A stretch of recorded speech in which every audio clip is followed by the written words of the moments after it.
Reflection by Reverend Father Clifford Atta Anim, February 28th, Friday, Mark 10, verses 1 to 12. Jesus' teaching on marriage and divorce.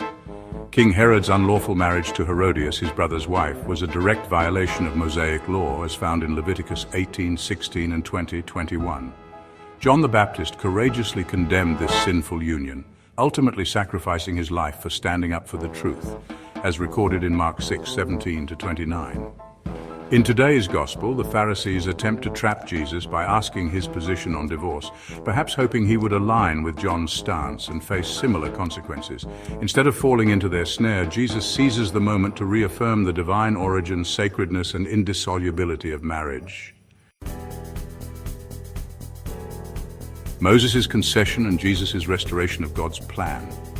Jesus clarifies that Moses' allowance for divorce, as found in Deuteronomy 24, 1-4, was not a reflection of God's original will, but rather a concession to human hardness of heart. This was a legal measure meant to regulate divorce, not endorse it. However, Jesus restores marriage to its divine intention, emphasizing that from the beginning of creation, God made them male and female. The two shall become one flesh. Therefore, what God has joined together, no human being must separate, as stated in Mark 10:6-9 and Genesis 2:24.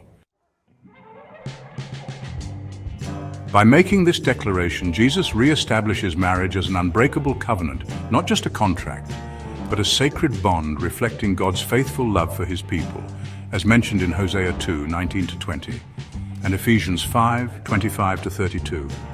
He places men and women on equal footing, correcting the Jewish cultural practice where only men had the right to divorce. This highlights the dignity of both spouses.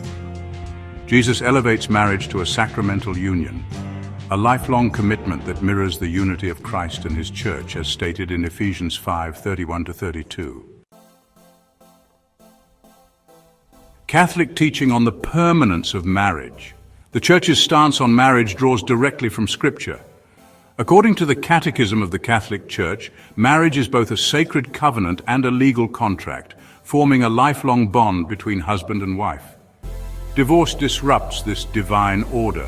Divorce is a grave offense against the natural law. It breaks the contract to which the spouses freely consented to live with each other until death. It introduces disorder into families and society, impacting children and future generations.